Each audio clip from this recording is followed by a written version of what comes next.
Hello and welcome to the Nash Tackle Off the Hook podcast. Welcome back to our makeshift COVID secure as we can make it studio. And welcome back, Mr. Kevin Nash. Kev, how are you? All right? Great, thank you. Sun's out now. Spring's on its way. Good news from Boris. Hopefully another month and we'll be able to go night fishing. Fingers crossed, mate. We are continuing part 6 of your carp fishing journey, mate. And we left off last time, part 5. You'd finished a very innovative, very successful 6-week period on Star Lane. So we're going to pick it from there. What happened after that? Where did you go? Off to the Manor. Oh, the big leagues. Yeah. About the Manor. It's a farm reservoir. Probably, I'm guessing 8 acres. It was originally owned, or leased by what was called Aveley Trout Fisheries. There was some people trying to suggest the original fish in the Manor were foreign. There always is someone in there, but I actually know the story. The guy who had Aveley Trout Fisheries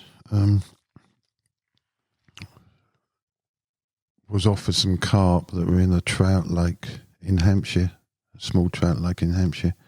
So he went down and netted it. I think he brought back 7 carp and put them in what's now called the Manor, a reservoir he had taken the lease up on. The biggest, I think, was 24, which was the amphibian. And so members from the start will remember and watch those fish grow. I think they're probably all dead now. They all started dying out in the 90s. I think a couple had died before I got there. Sad death the year I was there. More of that later. And they've slowly died out since. I don't think there's any left. He also stocked it with fish from his existing lakes. You could tell them because they had floppy tails, this guy used to call them, like long, big floppy tails, and a really lower palate of the mouths. Was, on some of them, it was almost like neat bone. Very difficult to get hooks to stick into some of them because it was like bone. And then there was at least 2 or 4 commons that come from another water. I think they come over. Someone brought them over when they was quite small, but interestingly, they all had deformed scales around their dorsal. Okay. And the theory is that they was originally live baits that had been let loose at the end of the day. Wow. Yeah, one of them was the biggest common in Man at the time. I can't think what that was called. Yeah, so that was the stocking. I think I said earlier, from memory, there's 6, 7 30s in there. So wow. Yeah, plus the amphibian that was massively revered. Just thinking was another 40 in Essex at the time. Might not have been another 40 in Essex. Right. Oh, there was one other water, the Little Grange. That did a 40 or something. Yeah, I think they're the only 2 40s in Essex, the Little Grange and the Manor. So, as you can imagine, anyone who was anyone would want to be on there. It was very, very busy. The season I was on there, you'd get 10, 12 people on there. Midweek this is. Doing 2, 3, whatever days. Effectively, more than 4 would mop it up. So it's very, very busy with some real class anglers on there. That's what I was facing. So it's definitely in terms of, you said it before in the previous podcast, it was for you, in essence, a step up in terms of the angling, the challenge, if you like. And also you've had this period of time where you've been able to experiment and sort of refine things that work, do experimentations on different bait, rigs, etc. So going on to there, obviously you had a little recce with Mr. Bays when you helped him out with his bad back. But going on to it for the first time, what were your thoughts around how you were going to fish it and how you were going to approach it? How I was going to fish it was very clear to me. Try and find them in the margins, fish close, and up personal, which has always been my thing. I've absolutely hate range fishing. Yeah, I'm not saying I can't do it and won't do it, but I do observe the farther out you go, the less effective you are. It's a funny thing, isn't it? You see a carp in the margin, put a bait on it, and it's a good chance it'll take it. Yeah, you can have carp rolling over your baits at range for 4 days and not get a bite. How's that work? But the fact is, I've always believed the further out, the least effective you are. If you're fishing, say, 10, 15, 20 metres even on bright days, and you're like me, you always have your eyes glued to the lake, you'll notice gill bubbles bursting on the surface, tiny pinprick bubbles, so you can bait accurately. Just everything is so much more effective and easier to do. So it was going to be up close and personal because, as I said, I didn't want to catch the Annie. I couldn't catch the Annie because my mate Gary had been after it and I didn't want to catch it before him. So the margin approach with everything that I've tuned and come up with at Star Lane, which I am absolutely... my self-belief, I think was really positive. I absolutely believed if I went on the man and found a carp, I was going to catch it. How did it play out then, mate? I think I did my first session end of April. I say session; these are just midweek overnighters. I've never really fished much other than that. Family and all that, but. My fishing over the years has generally added up to 30 nights. That would be, say, 1 or 2 when it's really on midweek nights. It was more this year because of Warmwell, but so moved off of Star Lane towards the end of April and went on the Manor. As I saw the weather warming up, I did the first afternoon and night with Gary. In fact, I think he might have lost one. He might have found them in the margins down the far end. If I remember, he lost one. It was either that session or the next one. But then it was 3 sessions, 3 overnighters of nothing. But it's always worthwhile. I've always said, a blank is as good as a result, because if you understand it and are using it, to build up your information. My whole thing is, jigsaw. So every blank is a piece of that jigsaw. I learned that they really would come in the margins if they got any hint of sun on it. As I said, that one, Gary did lose one. I remember now. I say that was the first. It'd been 2 days of sunny weather. And they were straight up in the margins. And we saw a few, not just that one. I learned, I didn't understand what was out there, which was scary. Being an agricultural farm reservoir, it's pumped for potatoes and that, and the level goes really up and down. And there actually was 3 swims, where they've put swims lower down. And then even lower down. But this year it was really high. So I was trying, I didn't really know what was out there. Gary explained that between the swims there was bushes, submerged bushes. In some places you could see them sticking out, in others you couldn't. So that was worrying. I was trying to hope that I could keep them out in the lake and then just bring them in, straight in, because what I decided to do was plumb the margins and find the submerged swims, i.e., what I'd learnt. I think I mentioned in the Canaries, find the slowest gradient. Yeah. And in this case, we're talking dinner tables potentially where they've actually, dug out and it's dead flat. So I plumbed all around and made note of where the submerged swims were. So if a fish appeared in that area, I was going to actually fish on one of the swims that was underwater rather than the marginal slopes. Yeah, and coming around now to me doing my 5th night. I arrived soon after lunch. That was my sessions, and always is a session I like to try and get there around lunchtime, and then fish through until first thing in the morning, pack up and be in work first thing.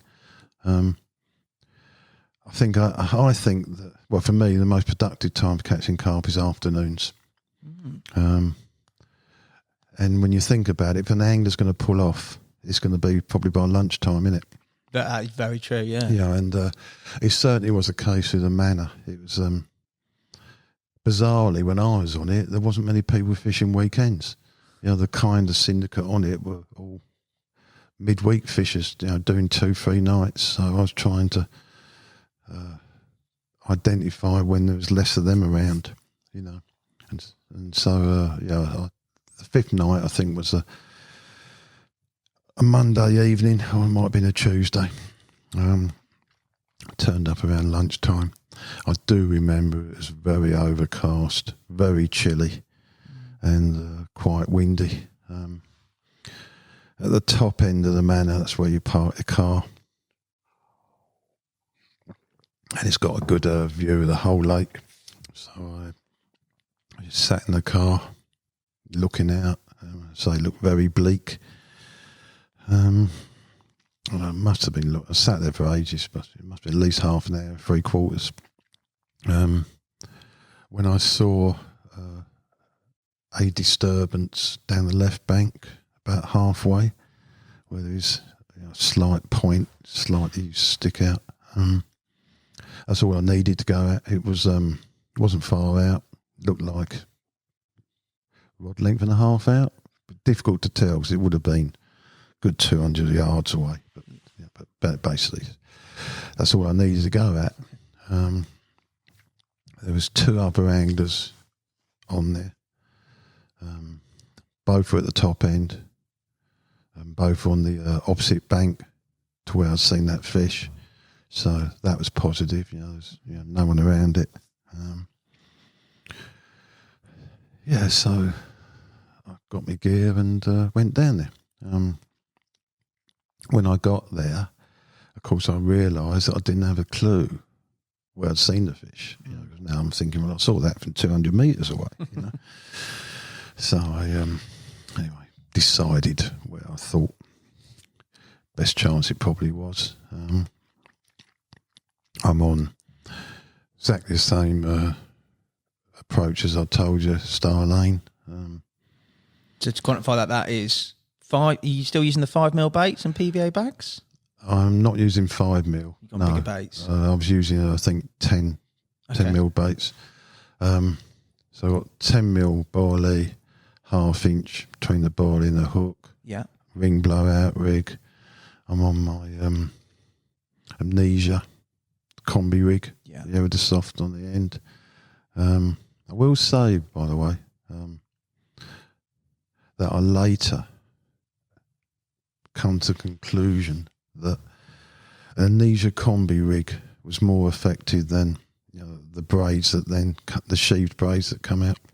Right. And again, I can only tell you what I found out by fishing 2 rods on the spot or 3 and comparing takes.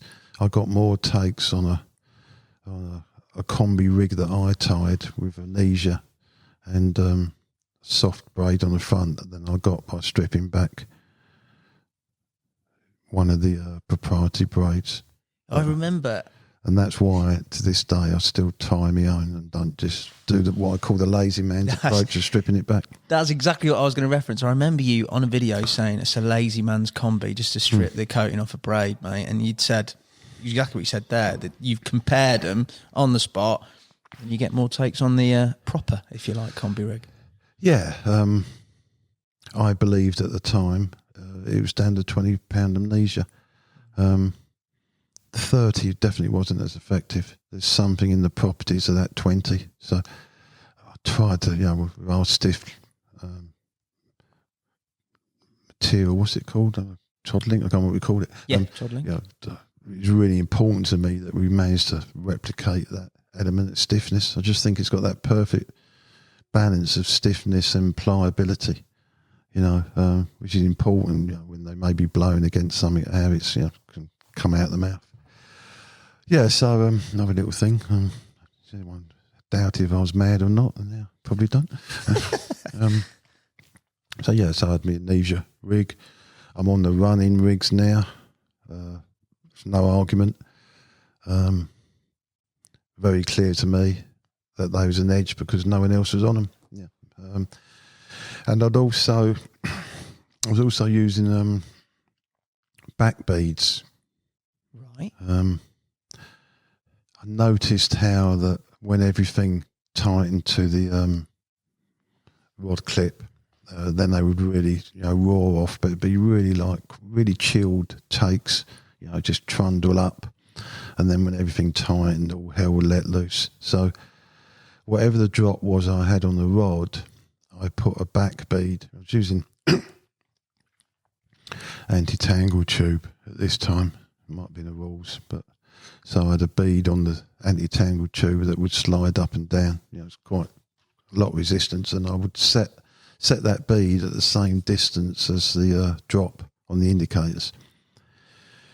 So in my head, carp picks up rig, doesn't know it's hooked, it's trundling off or doing whatever, moving to the next bait, and then as the lead hit the back bead, it also tightened up to the rod, and then bang, pulls out the clip. It's pulled itself in on the bead and the clip, and off it goes. Double whammy. Yeah, you get really deep hook holds, and so I was doing that, and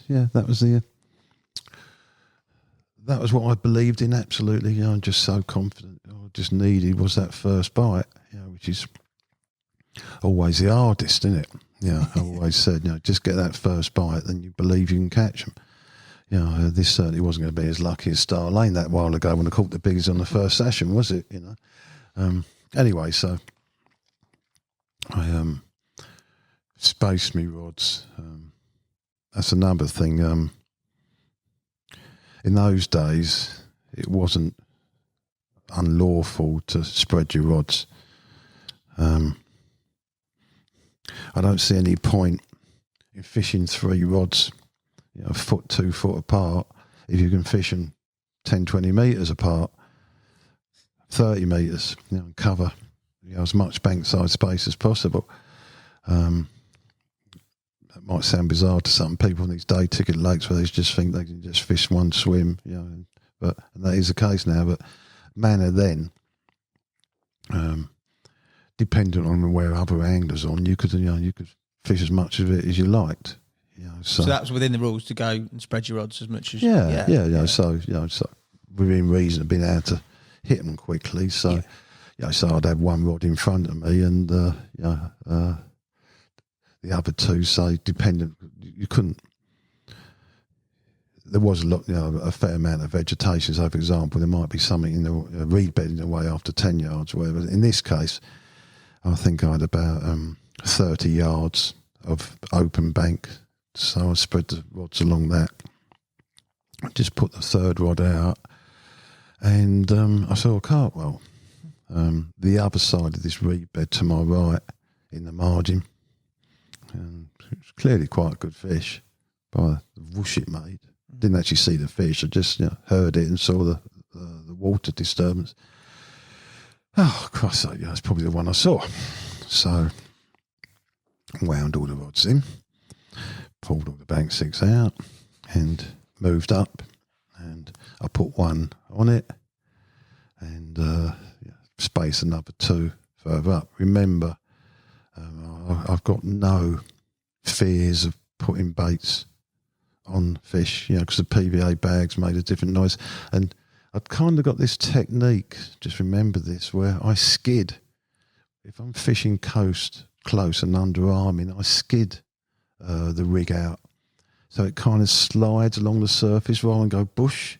Right, so that really would make a different noise. It makes a different noise, Yeah. and so it's worth tuning into that when you're fishing on top of fish to try and think, how can I make it sound different from the angler whacking out that lead. I don't know if I mentioned tungsten leads, did I? You didn't, I don't think. You talked about your tungsten leads at all. When I was on another water some years before, I had some tungsten leads made on this water. The carp hadn't been fished for, and they was really fish that would show and just jump out all the time.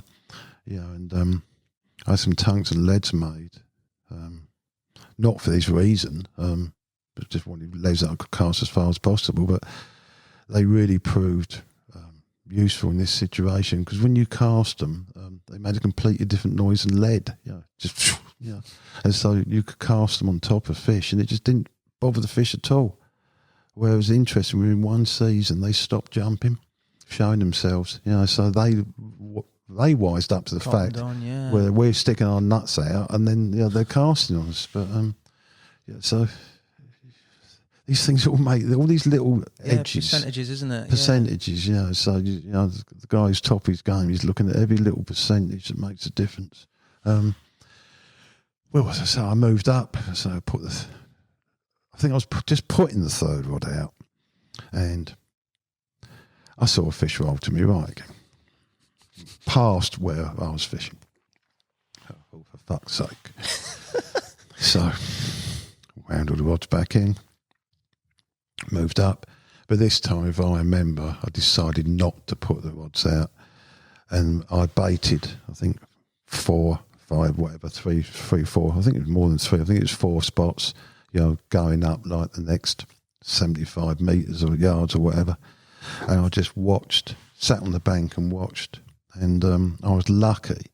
I just happened to be looking at the furthest spot when there was a slight flatten. Because as I said, it was quite a choppy chop on the water. If I hadn't been looking directly at it, I think I would have missed it. But the water definitely flattened as it rolled near the surface, not on it. So I immediately moved on it, put a rod on it, and put another couple further up. This game's getting ridiculous now. I haven't been here an hour yet, and I've already moved 3 times. And sat there, and I never get it. I got a bleep or two on that rod. I waited a couple of minutes, nothing happened. So I went straight down and wound it in. Okay.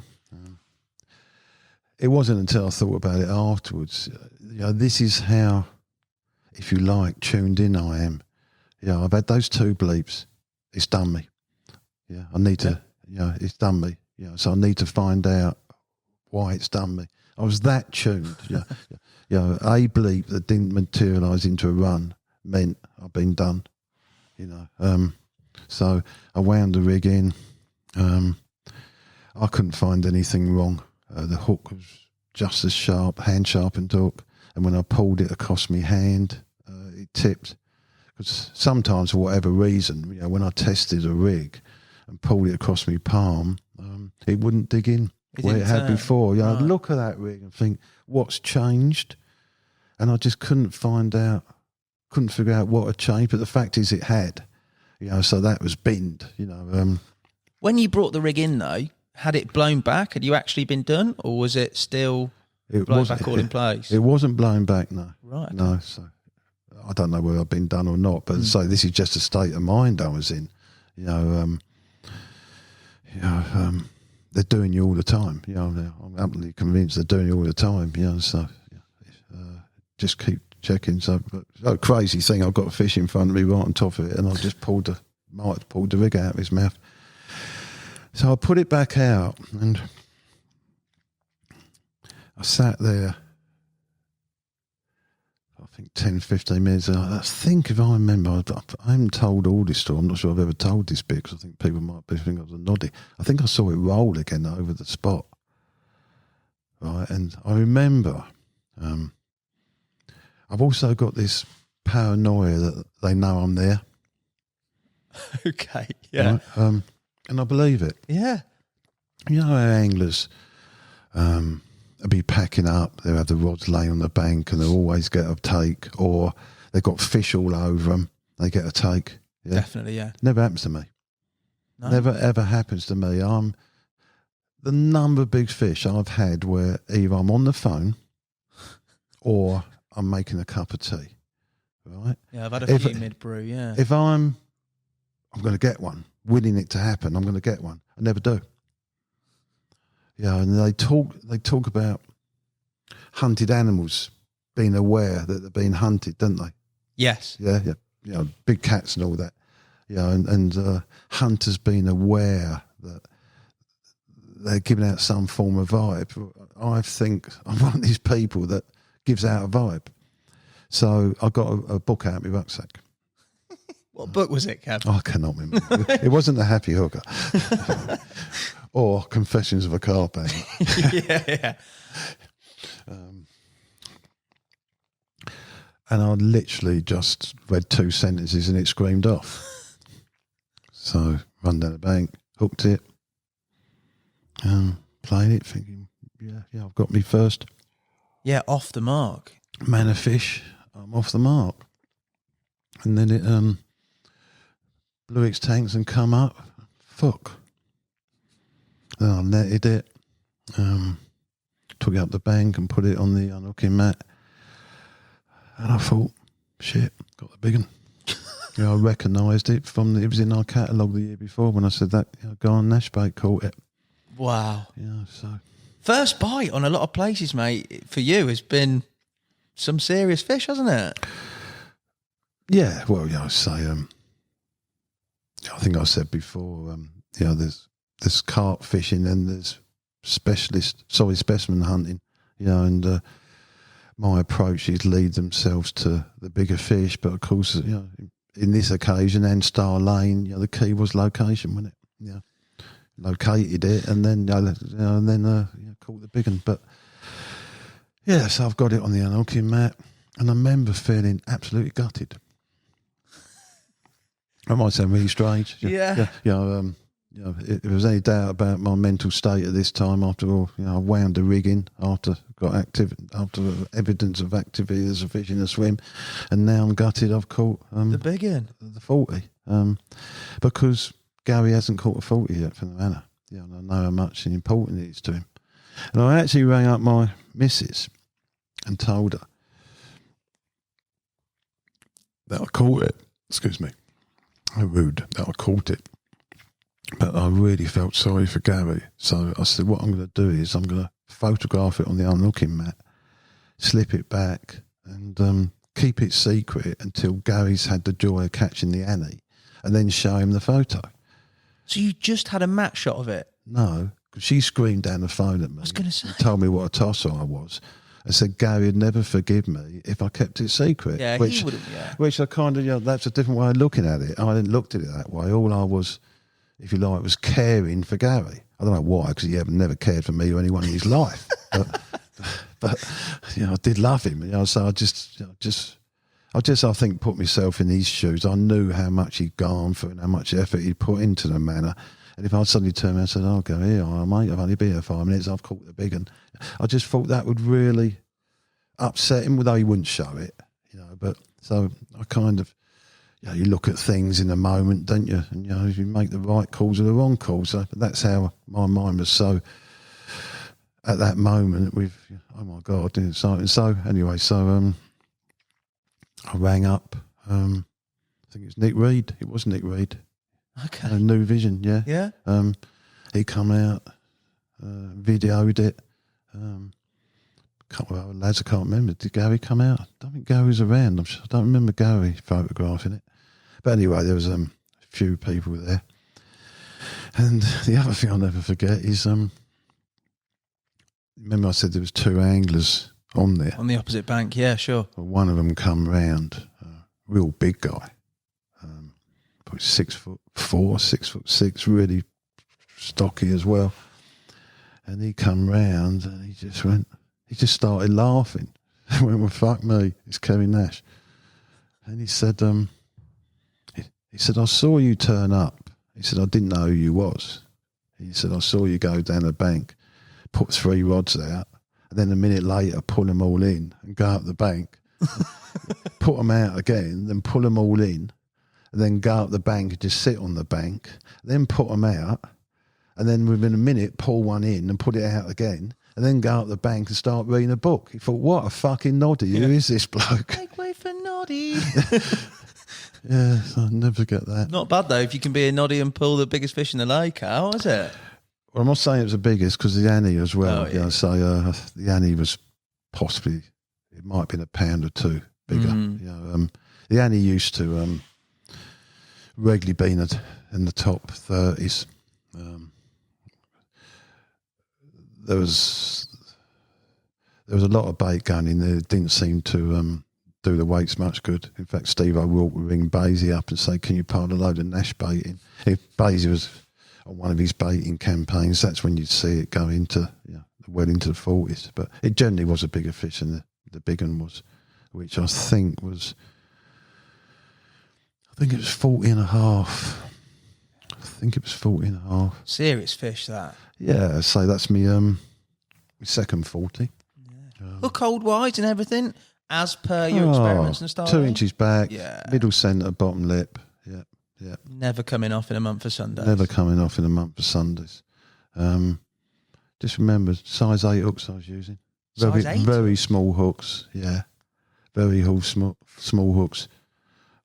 Is that because you were on a single sort of 10mm bait, or were you on slightly bigger hook baits by then? I can't remember. You think you said 10 millers, didn't you? Because you were on 5mm baits in Star Lane, weren't you? I was on 10.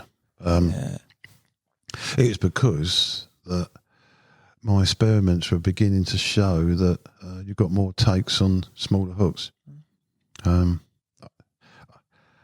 I kind of was thinking it was the thickness of the wire, i.e. the sharpness, as much as maybe more than maybe the size. The thinner a point is, obviously the sharper it is. Below 10, I never saw any different in take rates, but I was getting more takes on 8s than I was on 6s at Star Lane.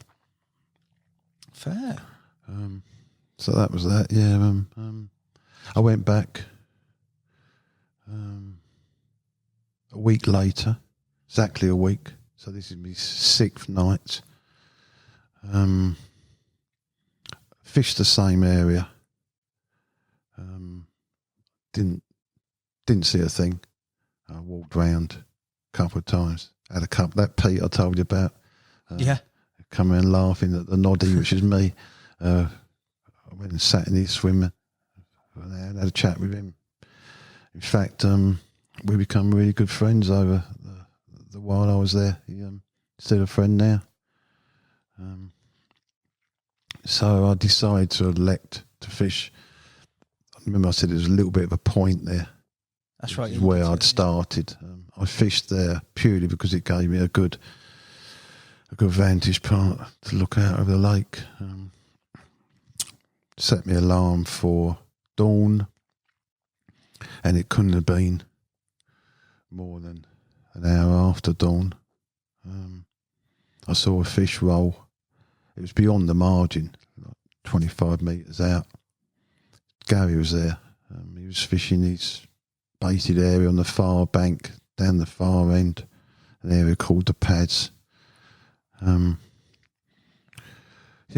So I saw this fish roll. My rods were much shorter, so I just wound one in, put a new PVA bag on and that, and lapped up the hook, cast it out. I just put the indicator on and it's pulled up. So into my second fish. Lovely start, mate. Good consistency. Remember consistency? Yeah. It was a powerful fish. It shot out down the lake towards Gary directly, Right. going across towards him. Lot of line on me. He might have had 40, 50 metres, so like double what I've cast. And then it kited into the bank. Here we go. Remember submerged bushes. and so I'm almost trying to bully it before it really hits the margin. And I got it right out in front of me, actually, probably just a few metres beyond the landing net. And it rolled right in front of me. Saw its whole flank and everything. It's the Annie. Oh. And then it, just about to net it, they get that last bit of power. Surge, It shot to me left, shitting myself about submerged bushes, gave some stick, and it pulled the hook. Oh, mate. What did you feel when you saw it was the Annie? Because obviously you've got Basie who's down to your left fishing hard for the Annie. You've got it on when you see it. What were your first sort of instincts? To be honest, I was gutted I lost it. Yeah. I was gutted I lost it, but then I thought, well, hang on, the carp gods have done absolutely the right thing. I said I'm only fishing the margins. In my excitement, I saw a fish roll 25 metres out. I should have said, no, you can't fish out that far. That's Gary's territory. Gary's zone. Yeah, but Gary's zone, so some reason after me being so, I'll even photograph a 40 and put it back without telling Gary. Now suddenly, I've caught the Annie. But I didn't catch it, so it's meant to happen for a reason, didn't it? Yeah. I'll give you that. It would have been bloody ridiculous, wouldn't it? After the amount of people fishing for the manor, and I've caught the two biggest fish in the lake in just consecutive nights. It's only my sixth night, but I think the interesting thing to observe here is that's pretty damn good going, isn't it? In 2 nights, you don't know a lot about the water. You've caught the two biggest, and the point I'm trying to make is, this has surely got to be purely down to the edges. That water had not seen, the majority of the things I was doing, and so I was making it look easy. Any angler, if they'd had my edges, would have, done exactly the same. It's just, as I said, I always said the manor was piss easy water. For me, it was. Yeah. Because of the era when I was there. If I went back now, I'd get my arse kicked, I'm sure, because I wouldn't have the edges that I had then. It'd be much more level. Okay, I'd fish hard and, as hard as I could, but there's no way I could make the differences now on waters that I made then, because I'd just so much going for me. Yeah, that whole innovation. I hope this doesn't sound arrogant, but I could have got, in my mind, and I absolutely believe at that time, I could have gone anywhere to any water and smashed it, and no one would have touched me. But that's part of the equation with any successful carper anyway. Even if you look at the modern day sort of carpers, anybody who does prolifically well always has that air of confidence, or that air of thinking that they are not better, but they have the edge on the competition, whatever water that may be. I think that's just synonymous with somebody who is, top of their game, is their confidence, isn't it? It also puts carp on the bank. I remember Paisley used to talk of it in awe, confidence that, if you could only bottle it. But, I think, I remember, Essex John at Harefield, I used to say, you're a cocky fucker. But he was just so cocky. But cockiness is self-belief, innit? And I think it all adds up to more focus, more energy. What's the old saying? You're on one. Yeah. If you believe in yourself and you can make it happen, you're definitely going to work harder, and everything. So that, to get in that mind state, the word is confidence, but it's a very complex word, confidence. It really is. It really is. In angling terms, if an angler's got that, he will magic him on the bank. Would you say that you felt confident that you would get results going on there? Obviously, your confidence must have been pretty high in what you were using in terms of rigs, baits, etc., because of that previous chapter on Star Lane. But going on to that water, before you started that first session, and obviously you had a few sessions which you didn't catch on initially, but did you feel that eventually you would do it? But after everything I said, I always have trepidation with new water. Really? Yeah, I need that first bite. Okay. Once I've got that first bite, then it's 180 degrees. Yeah, it really is 180 degrees, but I need that first bite. You know, then I go from, I hope I can, I hope I'm good enough for this water. Maybe I'm not good enough I can catch them. Yeah, so I'm a kind of bit bizarre like that. So yeah, I went on there with some trepidation. Gary. Gary's no mean angler, no slight angler. Certainly one of the best around. And so I had the whole account of his 2-3 seasons of captures, and how he struggled and how he'd caught. I had the account of who I was up against. Who was on that? I was going to ask that previously. Who was on there, and what was the atmosphere like with regards to, obviously you're a household name in terms of fishing now. So what was all that like in terms of being on a popular, very, very sort of high profile water? I was the most popular one on the lake. No, really? No, absolutely not. I was going to say, absolutely not. The polar opposite. Polar opposite. Basically, the manor was effectively dominated by anglers on mainline baits. It was, I'm just going to tell this as is.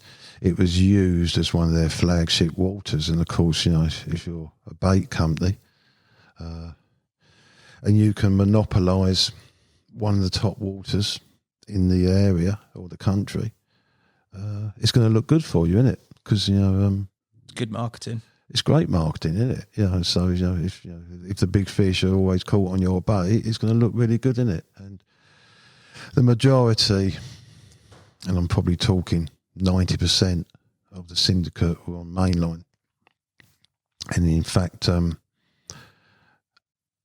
I was over there when there was a meeting in the car park to sort out the baiting campaign,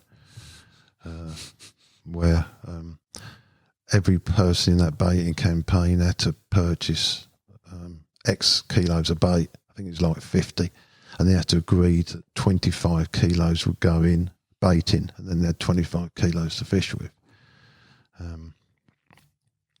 There was Big Pete, who I mentioned, and 3 or 4 of his friends who weren't on mainline.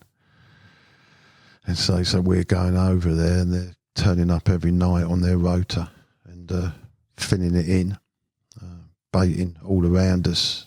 No respect. Really, no regard at all. No regard at all.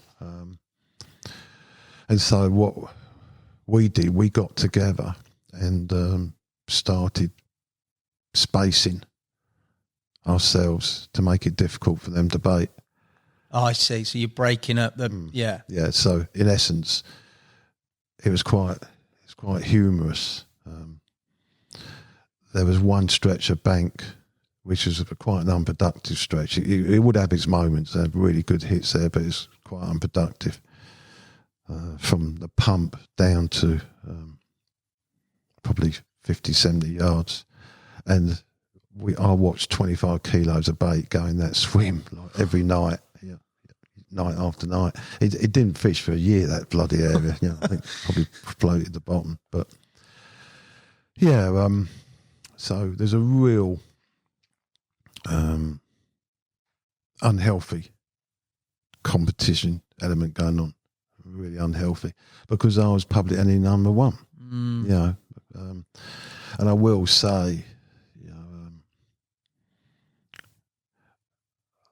I've had a pint with Steve, and I've spent time with Kev Knight and got on all right. It was kind of the lower levels of anglers, who were, you was public enemy number one if you wasn't on the same bait company. Whereas I just don't give a shit what you're using, mate. But they really, the loyalty to mainland, was unbelievable. And just fair dues. I'm one of the most loyal people going, but it was ridiculous. I remember walking down the bank one day and seeing a guy standing outside his bivvy, and as I got nearer, he just disappeared in his bivvy, and blanked me. Half of them were blanking me. I wasn't, as I got more into that season, I wasn't enjoying it. And then on the other end, you've got guys winding up the Manor boys. I'll never forget when I caught the 40. A couple of Nash bait boys who were on the little Grange come over and said, "Oh, we've really been stirring it up." Because like word went all around Essex, straight away. They was really stirring it up. The carp grapevine in full effect, mate. It's it was at that time. It was the first time I'd come up against all this friction and that. As it got into the May and June, I was actually quite relieved to pull off for a little while. Did it ever mid-June. Did it ever spill over into people being just outright nasty? Because I mean, again, don't have me speaking out of turn, but there has been a reputation of you always speaking your mind and always being quite forthright, and there's been various issues with regards to where you've sort of stood up Say it as it is, mate. I'm trying to jog around without getting chinned. Basically, you've never shirked away from if somebody's confrontation. Exactly, mate. So has it ever got to the point where it's become confrontational, or has it always been they've blanked you and sort of stayed in the background? Maybe I ought to tell the rest of the story then about my time there.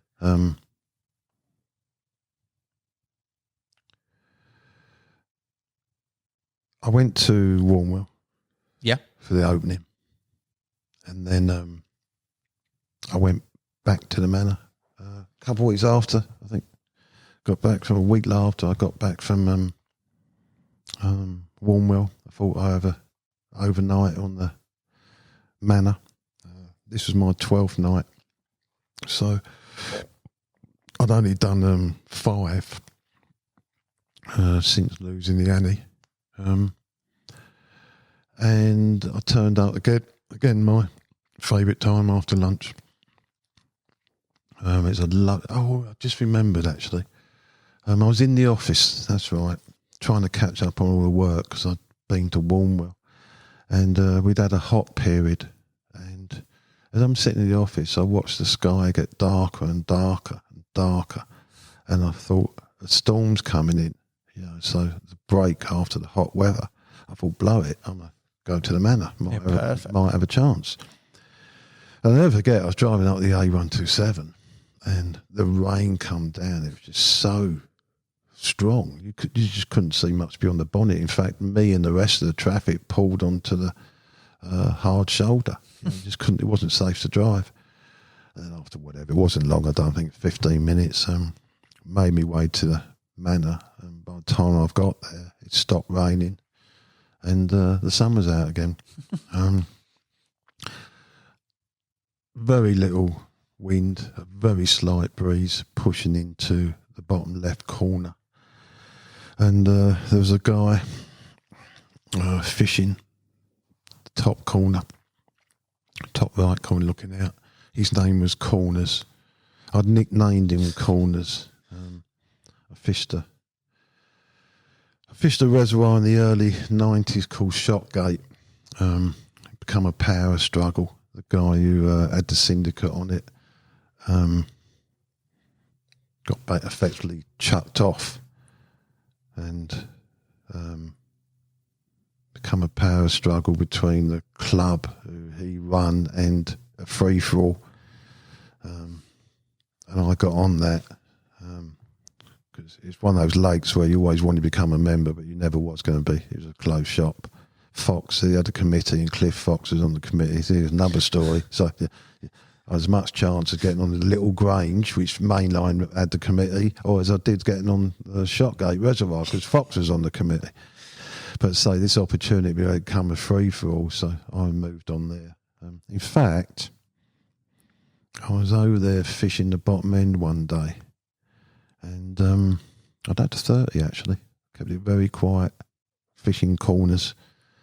And I'd had a 30, and there's a guy up the top end with some of his mates, quite rowdy, I remember thinking. He had a ponytail. And he caught a fish, and a big cheer went up, and that was a 30. And I'm bloody certain that was Danny Furbrass's first 30. Oh, no way. Yeah, he's So I didn't know the bloke. No. There was a lot of mainline guys, again, moved on there. And yeah, that was a fair brass at the other end. And I was at the other end when he caught his first 30. Anyway, me and this other guy are fishing the corners and keeping it quiet down the bottom end. And so I said to him, I'm going to call you corners. And that's where I met him. And he was he was fishing that corner on the manor when I arrived. So this is a few years later. So I said, put the kettle on. I'm going for a walk round. Did a whole lap. Never saw a sign of anything. So I had a cup of tea with him. I said, oh, put the kettle on. I'm going for another walk round.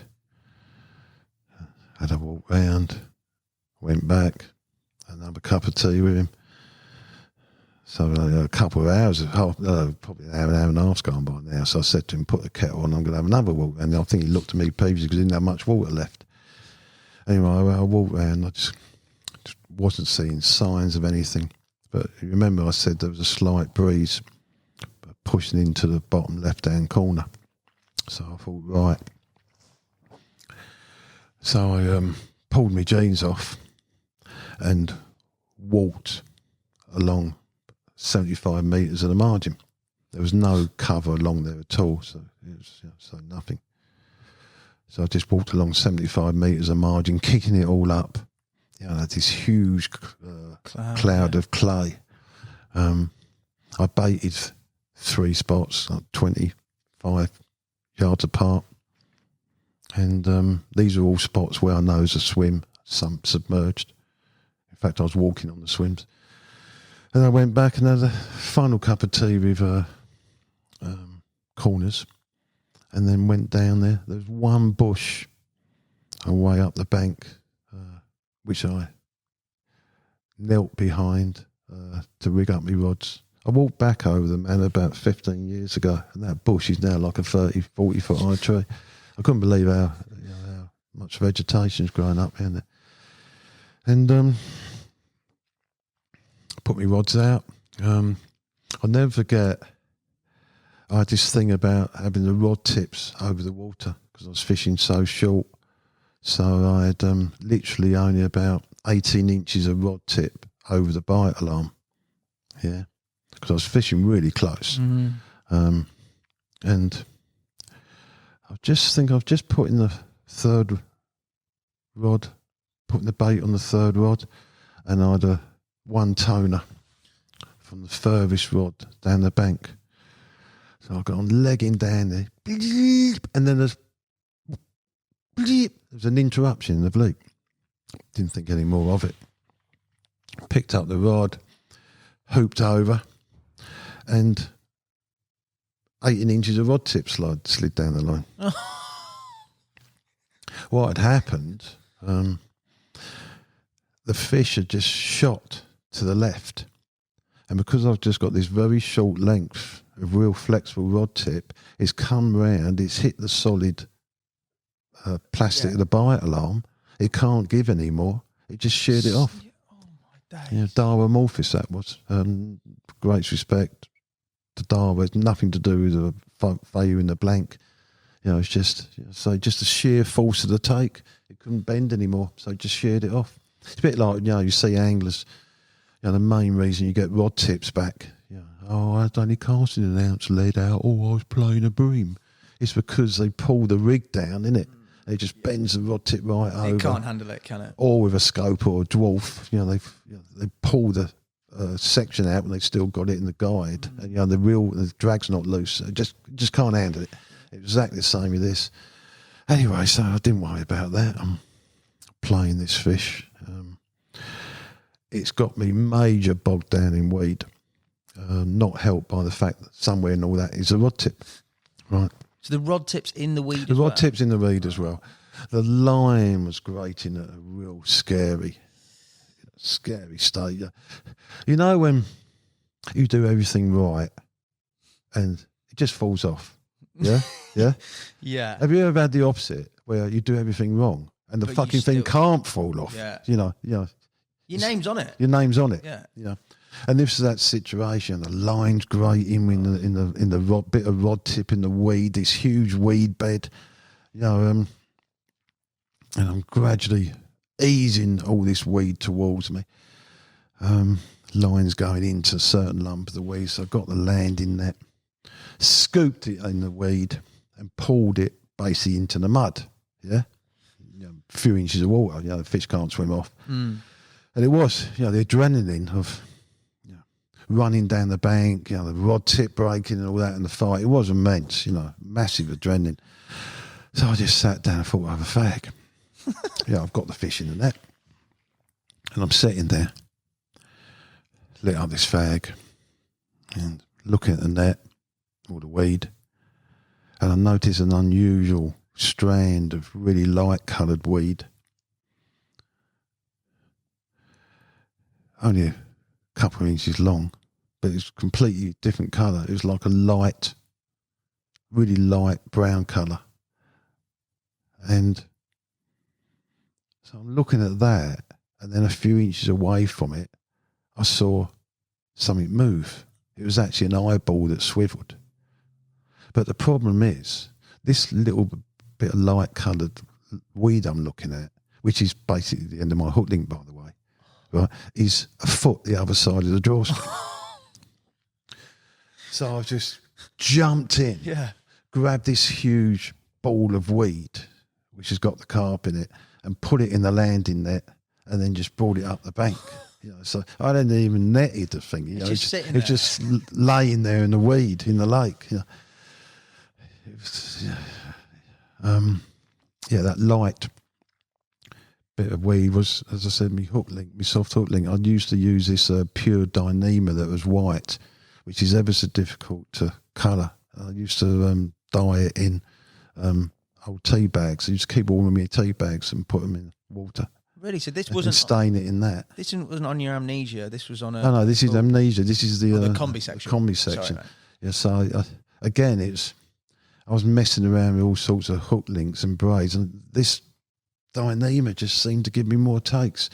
You can't buy it now.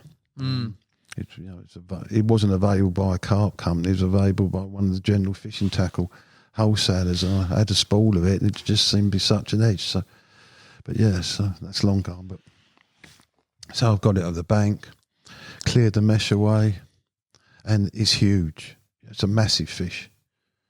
It wasn't the Annie, it was a big one again, full of spawn. Oh, no. And so, again, I made the calls. Various people come out, including Nick again, who videoed it. By the way, it's 45-12. It broke the Essex record. So I've broken the Essex record twice now. And we're photographing it, and it kicked. Yeah. And I sensed it. When you've caught thousands of carp, you sense it, don't you? Yeah. And so he actually kicked out me, kind of almost kicked out my arms, but I've already gone and I caught it. Yeah. So like, what I mean, just got and I caught it. Yeah. Photographed it, blah blah. Like I said, videoed it and put it back. Happy days. Yeah. Rather not have caught the same fish again, but so it's really shit's hit the fan now. Really hitting the fan. I went to Warmwell. I come back and turned up. Thought I'd go to the manor, and I could see a guy fishing basically the area where I'd caught it, down the left side. So I walked down, and it was an angler. I knew, but not well. I think I've seen him a couple of times. And in his swim was a guy called Kenny Dorset, very well known angler. Definitely. Who I'd never met until the manor. I'd spent time talking to him in his swim or whatever whenever I was over there. So if no other regard that he was old school and respect for him, but so I didn't know him. And I walked in the swim, and it was clear there was a real frosty tone. So I said, Kenny Dorset, I said, what the fuck's going on here? He said, the big uns died. I went, what? He said, the big uns died. I went, oh, fuck's sake, gutted. And he said, and you're being blamed. I went, what? He said, you dropped it. Well, when we was photographing it, Kenny Dorset was there. Oh, he was there? And I said to him, oh, can you wet me sling? Because we photographed it before we weighed it. Right? Yeah. I don't know why anglers do it the other way around. Mm. If in terms of fish care and intelligence, get your photographs out of the way, then put it in a sling, and as soon as you've weighed it, you then carry it in the sling to the water. Why weigh it, take it out of the sling, and then maybe have to put it back in the sling? Yeah? It's logic, isn't it? And I'd asked him to wet the sling, and he turned around and said that I never saw it. What do you mean, Ken? He denied seeing that I didn't drop it. And I was absolutely fuming. Absolutely fuming. So did he think that when he went to wet the sling then, that he missed the point that potentially you've, quote unquote, inverted commas, dropped the fish? I know he didn't.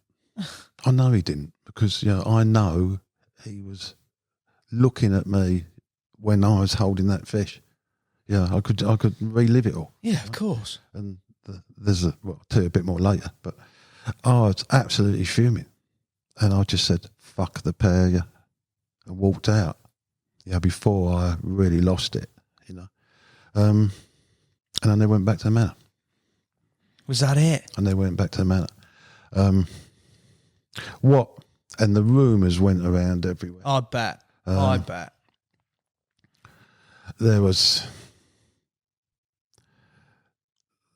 It was a great opportunity for someone who I'd fished with many, many years before and got very close with him. Then I had a major fallout with him because I saw him snorting cocaine actually over Shotgate with a couple of kids in his swim. I lost it. I bet you did. Most people. It was a great opportunity. He was on the man. It was a great opportunity for him to put the knife in as well. And I just thought, I don't need to. I don't need carp fishing this much to be involved in this. So. And anyway, I didn't want to catch the Annie. If I went back a third time, no, that's been cooked. But you'd have had it. Yeah. So I never went back. What, by the way, none of them knew was, when they made up this story, was we videoed it. I was going to say, you'd have evidence. We had the evidence, and that's why I knew that Kenny was looking at me. Because you saw him in the video? I saw him in the video, yeah.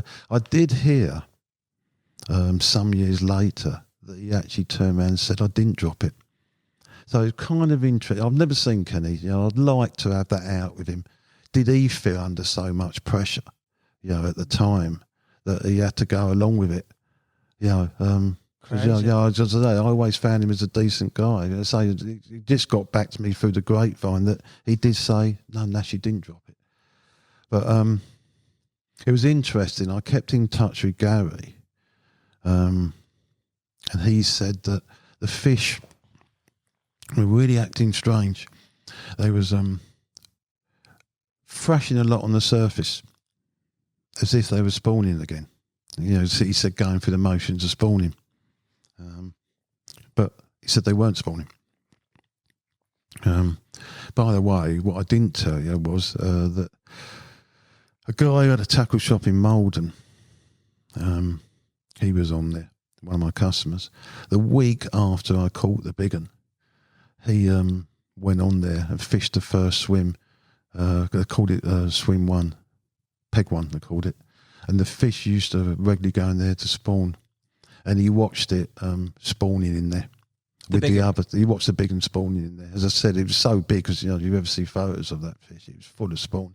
He watched it spawn in there. So a week later, it was healthy enough to spawn. And this is two 2 weeks, 3 weeks after that, I think, when it died. So it either died of spawning, but I don't think it did. I was going to say, Gary said the fish were acting really strange, thrashy on the top. And I think another one died, but it was some time later, years later probably, when I think about it, that I began to realise that about ammonia and the harmful effects it was having on fisheries. One of the lads at work, for example, went on to another really well-known lake called the Arena at the time. That also had a fish kill, got wiped out. I'm really honest. I've become aware of this. I won't bore you how I've become aware of it, but how did Neil do, Neil? Oh, yeah, did well. And then, blanking. Oh, why did you blank? I don't know. Everyone's blanking. And I started saying to him, get me water samples. And I was testing for ammonia. And I could tell him when he had the most chance of catching. And the fact is that at that time and throughout waters' histories, and certainly today, waters get overbaited. So this was a season, remember, I said about that huge baiting campaign. 25 and all that bait that went in. In fact, that lad I told you about from the shop in Malden, he waded out on that peg one, and he said he hit an area of gas, and he said he couldn't stop throwing up. So not good. And what I think happened at the manor was they had a massive ammonia outbreak, because what it does, it scorches the gills, and so they struggle to breathe properly, and you see that by them thrashing on the surface, as I saw later when basically when I poisoned my own fish, and I lost fish for doing the same thing. So I become very aware of ammonia and the damage it can cause. So I don't think it was spawning. I think it was a massive level of ammonia that probably killed the big one, and it then went on to kill others. Because the fact is, it's the big old girls that are first affected, because it's a bit like lungs with old people. They're not up to it like they are with young people. Their gills are the same. They're not they're raggy, whatever. They haven't got the effectiveness they have with young fish, which is why when you get a decline in oxygen, it's normally your biggest fish you lose. We saw it. We've seen it last summer, didn't we? You see it regularly. If anything, if you've got a low oxygen, if anything's going to go, it's going to be the oldest and more likely the biggest, the more biggest. So I think that's what happened. So I never went back. Yeah, and that concludes the chapter of the manor. So interesting. So I guess kind of want to go back to Warmwell now, don't we? And then in between, obviously June the 16th, Warmwell, and then you've had one session back to the manor. But in terms of Warmwell, you said that you initially sort of scoped it out because you saw a picture that was sent in by somebody who caught a mega common, and sent it in because it was caught on Nash bait. So from that sort of process and scoping it out a little bit with sort of Gary, how did it begin on there? Well, I've had it baited. What a result.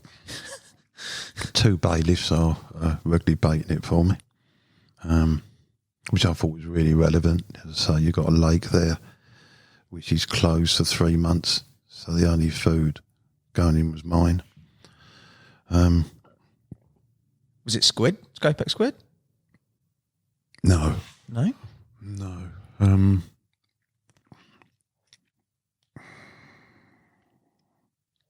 Tangy squid. Tangy squid. Okay. I think.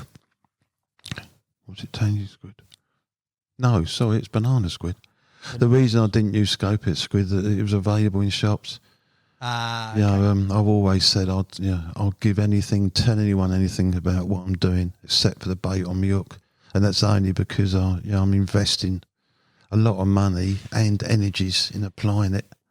So that's the one thing I'm not going to give away. I'm not, Keep your edge, yeah, definitely. Well, I say that I did it at Snake Pit. I gave a guy hand from my baits, and he caught the big snakebit common, or hooked the big snakebit common. So didn't even keep to my own rule like I bloody should have done. But but it's it's logical, isn't it? If you're spending a lot of time going over a lake, baiting, and you're spending a lot of money on bait, you need to have an element of secrecy there and exclusivity. So I wasn't going to bait Warmwell with a bait that anyone could walk in the tackle shop and buy.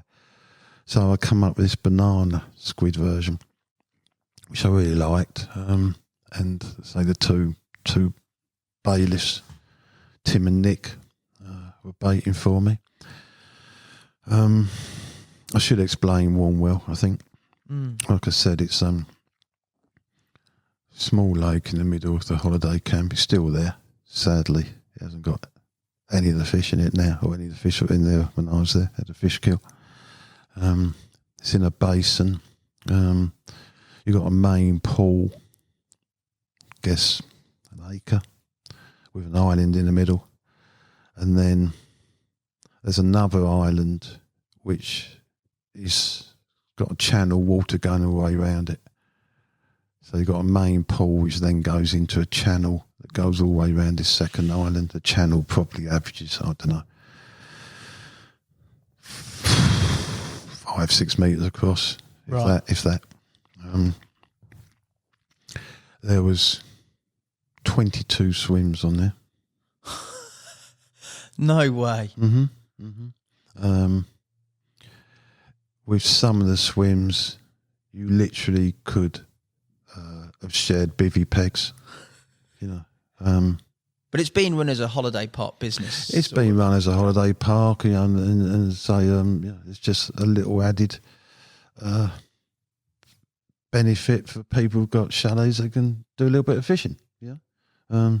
If Noddy's going to Thailand, that would have been great. But the problem was it just happened to breed this huge common, and it wasn't the only actually. There was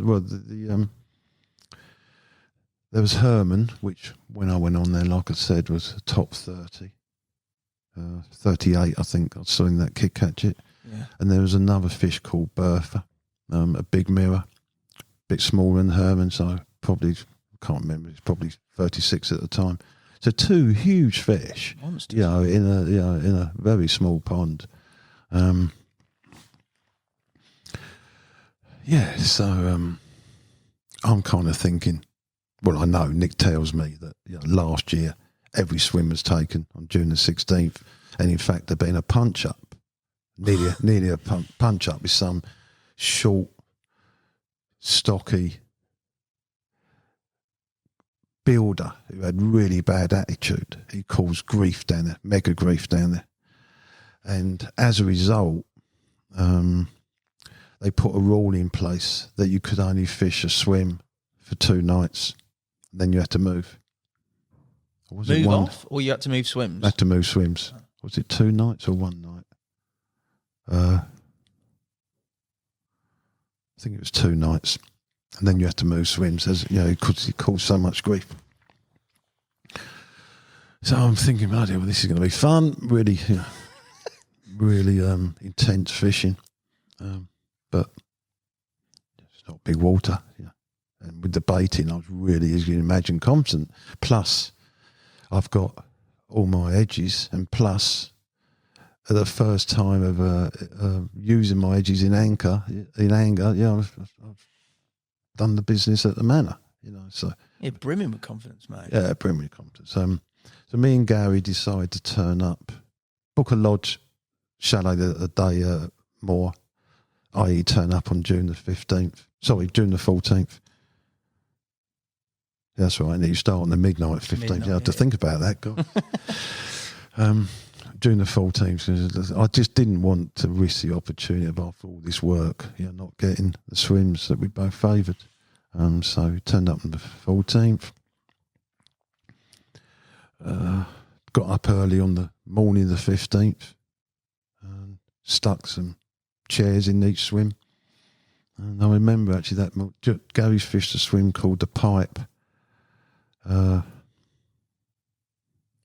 a corner swim near a chalet, and I fished a swim called the Double. You could basically get 2 bivvies in it, and it was It looked out of a channel between the two islands. Basically, in front of me, I had a shallow plateau to my right. We've dropped off in front of me, and then the left extreme far edge of that plateau was a tree stump and a tree, and then a channel going between the two islands, the main island to my left. So chilling actually. I was in Gary's swim and he was flicking pop-ups out. I couldn't believe it. Bertha just come up, took one of his pop-ups. So he's like, well, gagging me confidence. This is going to be done in 2 minutes. It's going to be done in 2 minutes, yeah. We were sitting in my swim in the afternoon, the 15th, and this guy, come on, what, mate, how you doing? Well, I'm going to be really fucking happy if I don't get a swim. Whoa, yeah. What? This guy starts, really going into it, how he was here last year and he couldn't get a swim, and if he don't get a swim this year, there's going to be murders. Chill, mate, couldn't believe it, how uptight he was. You were the only two that were sitting only two there, sitting there, Well, you're here, mate, so why don't you get your gear out? And you've got a swim. And get a swim, I'm thinking. What the fuck's this bloke on? I couldn't make it out. Going into this massive, on one thing. There's only me and Gary on the lake. Anyway, so that was that. It was clear we'd have to play by the rules. Can't think the last time I waited till midnight to put a rod out, but we have to play by the rules on this one. So waited till midnight. Plop, plop, bleep, bleep, bleep. I've started getting bleeps. It was actually quite a while, I think, an hour or two before I got a proper take. I was getting all these bloody twitches. I know I haven't got a rig problem because I had seen these small bronzy looking fish. Dorset got a name for them. I think they call them gimlers. But basically there was a cross between goldfish and carp. Oh. Yeah, that's like... Great fun. Yeah, don't we ever come across them. They're like poisson chat in France. They're just awful. Yeah. I think the biggest one I probably ever saw was like 8 ounces, but voracious. Real pain in the arse. So I was getting the bleeps and them. But I also, I think I caught 4 or 6 carp that night. I think I had 2 20s. I think Gary had more. I think he had more 20s than me, if I remember. That's a good start. He might have had 4. Yeah, so a good start. No one else has caught. No one else has caught on the lake? No. Was the lake full by the time you started at midnight? You can bet every swim's taken. Jeez. I lie, except for my right. Right of me, it started going into the back channel. Okay. Just before the back channel was a bridge. Just a length of bank. There wasn't particularly a swim. There was no one there, but a couple of kids.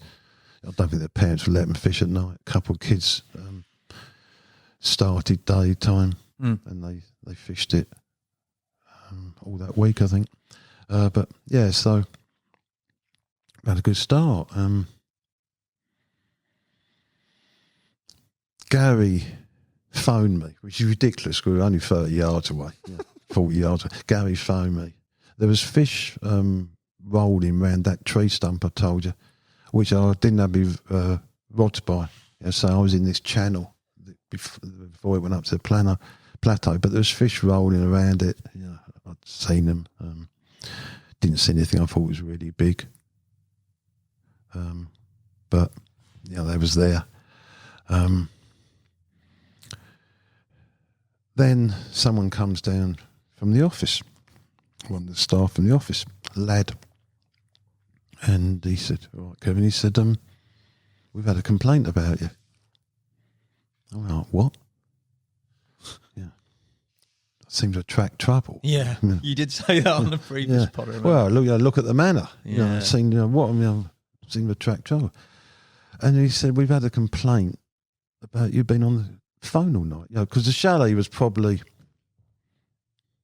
10 metres behind me, that's all. Less than that, probably. Yeah, that's how close they are to the... Right. Or on the other bank, the bank where Gary was on, the shallows. Well, if you put a bivvy up... Be in it. You'd probably be nearly in it, at some places. Yeah, ridiculous. But, like, what? I haven't made a fucking phone call all night, mate. Then I realised it's me alarms. So somebody thought that was a phone ringing. They're thinking I'm on the phone all night. It's all these bleeps I'm getting. So I explained it to him. He just laughed and went off. So chilled down a bit. Enjoyed the nice day, and this guy come back again. The one who's giving us a big one. Oh, the angry bloke, the murders bloke. Fucking ridiculous. I can't get a swim anywhere. There's going to be fucking murders over there. Oh, he's going on and on. Yeah, I just want it. I'm not being friendly now. No. Yeah, well, mate. He's not on my social list. After the day before, I just want him to fuck off. What the hell's he on about? He could have got a swim, and now he's giving it the big one. Oh, so he didn't have a swim that previous night? No, he didn't fish. When he could have done. So what's his problem that now everyone's taking swims? I just didn't know what was on. Anyway, fished that night. I can't remember what happened that night. Got to get me what's it's right here. Your timeline, yeah. Timeline, yeah. So we come through to the second day, and I've had Mr. Angry again in me swim. Almost exact conversation the day before, except he's even more stroppy, blah, blah. But you hadn't seen him in between time. He just literally just turns up. Just literally turns up and he's giving me the big one now. There's going to be murders. And the lad come back from the office that second evening and said, we've had a complaint about you. What? I turned down my bite alarms. So, there's no way I could have heard him in that lodge, I said. Bloody Twilight Zone. Oh, yeah. I said, there's no way I've heard in that lodge, mate. I'm beginning to get a bit arsey now. The victim. He said, no, it's not your bite alarms. It's one of our clients who's complained that you haven't moved swims. I went, what? He said, you haven't moved swims. I said, I can't. I said, because there's no swims to move to. And he said, I see your point, Kevin. Yeah, he said, everyone's taken. Yeah. So off he went. I'm catching, but I don't really call so much that first night, so I don't know what happened. But anyway, so the next day comes round, and the manager's back down again. He said, Kevin, we've got a real big issue. I said, what's that? He said, this guy who keeps complaining, he's saying he wants his money back. What? Because you won't move swims.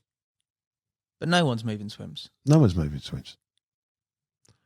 But, it's all been thrown on me now. Yeah? And my worry is that I want to catch Herman. I don't want to fall out with the management of Warmwell, so I'm not welcome.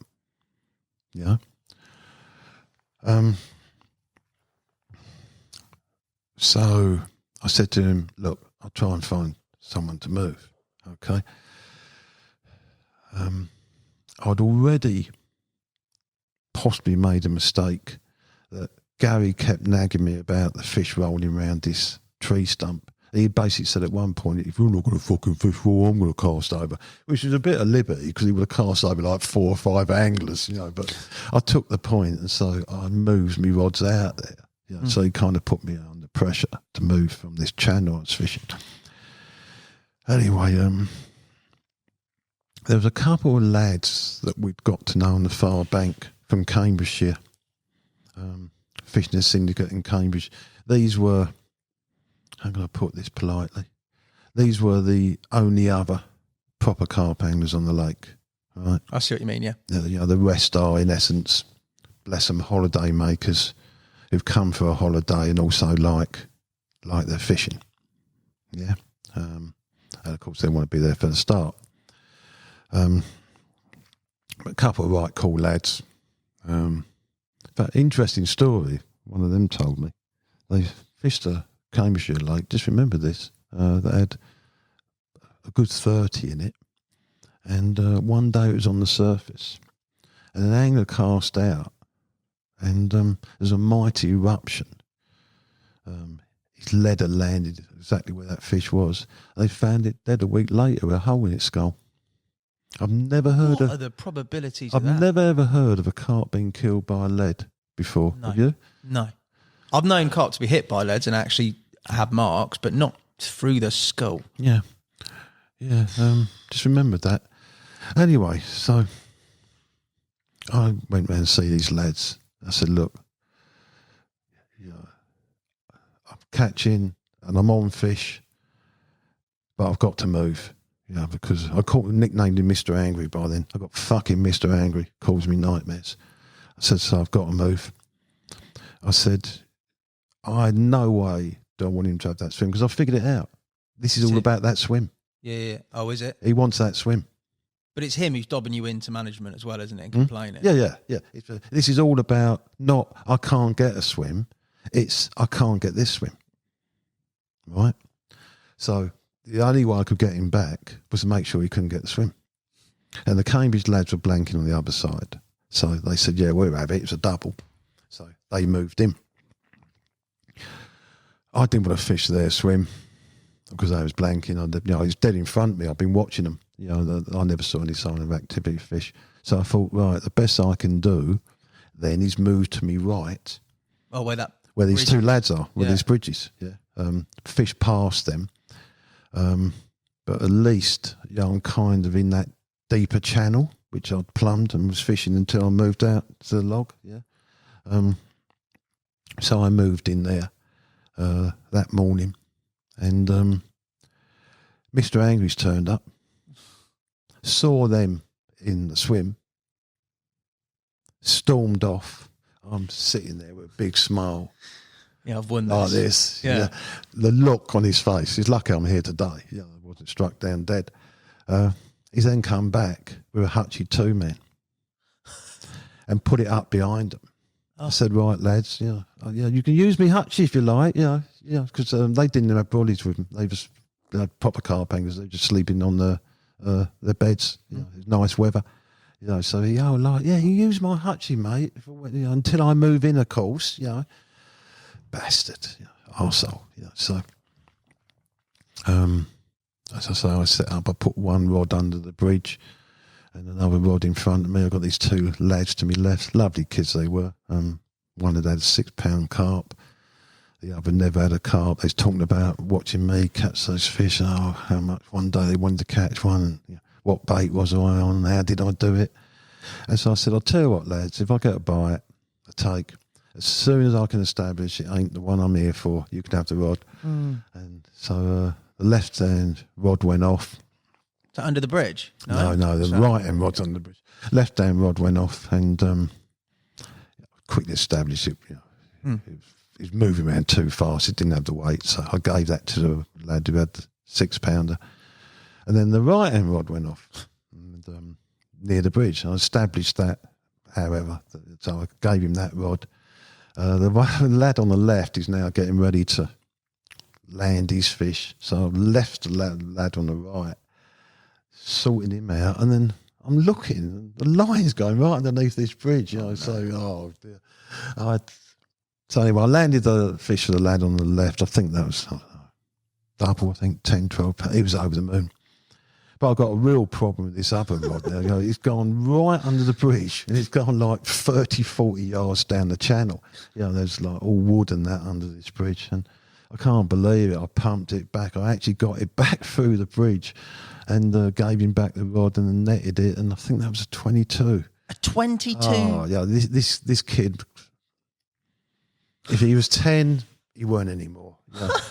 They were just so chuffed. It's such a magic moment, when you see. Yeah, that's a massive fish. Massive fish for kids like that. And of course in those days as well. Yeah. Equivalent now to guess of 30, 35. So I was having fun with them actually. And, it's now into afternoon. And Andy, I think that was his name, one of the two Cambridge lads, he's had a take. Walked down, watched him play it, and it rolled.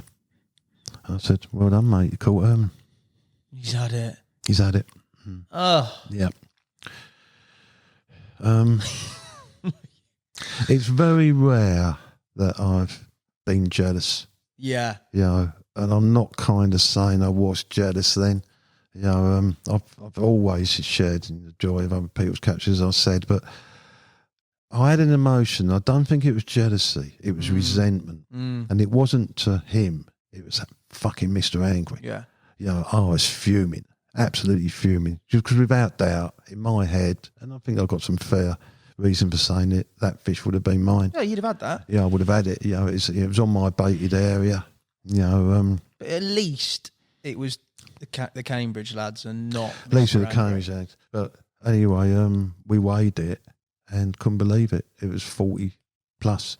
So the baiting, for the first time, that fish had gone over 40. The baiting. And I just remember something, I was pretty nifty with a camera. Always have been. I love taking photos of people's fish for them.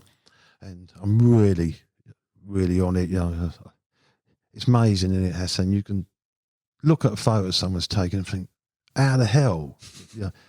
But the art in photography is looking through the lens at what you're looking at, innit? And a lot of people just don't seem to be able to say to themselves, what am I looking at? Do they? You've got to have, what do they call it, the eye, mate? I don't know what they call it, but so I really used to pride myself in getting the whole fish, a tail like a fraction of a hair's breadth from one side and the mouth the other. This is the day when it's filmed, not digital.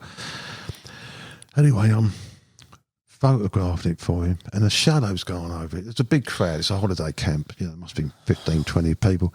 And I said, someone's casting a shadow. Can they move? I know who that is. And I got, well, won't you say please? It was a woman. And I'm like, what? We've got this huge fish, delicate fish on the bank, and now got a row with holiday maker. I turned round. It's only Mr. Angry's wife. Oh, what a couple. And I said, please will you move, madam? So even she has attitude. Anyway, put the fish back. I remember looking at it on the bank and going back. I was in awe. As I say, it wasn't a long classic common shape, but it was a unit. So I'd never seen a common like that kind of. It's so wide like this. I just, if anything, it made it worse. I just had to catch it.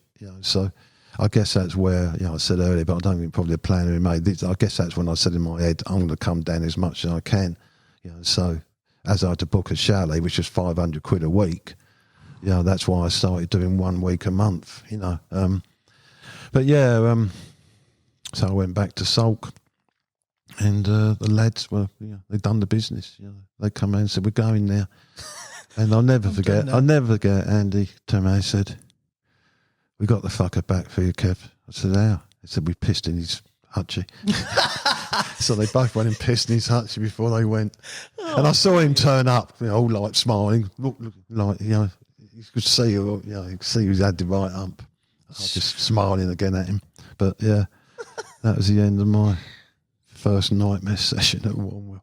Oh my days! It wasn't the first time it bit me in the arse by far. No, there's a fair bit of history in terms of you in that place, which we will definitely revisit, mate. We're going to round off that part, mate. I've thoroughly enjoyed that. They're absolutely two mega venues. Thank you so much again, Kev. Thank you guys for watching and listening, and we will see you again soon. Cheers, mate.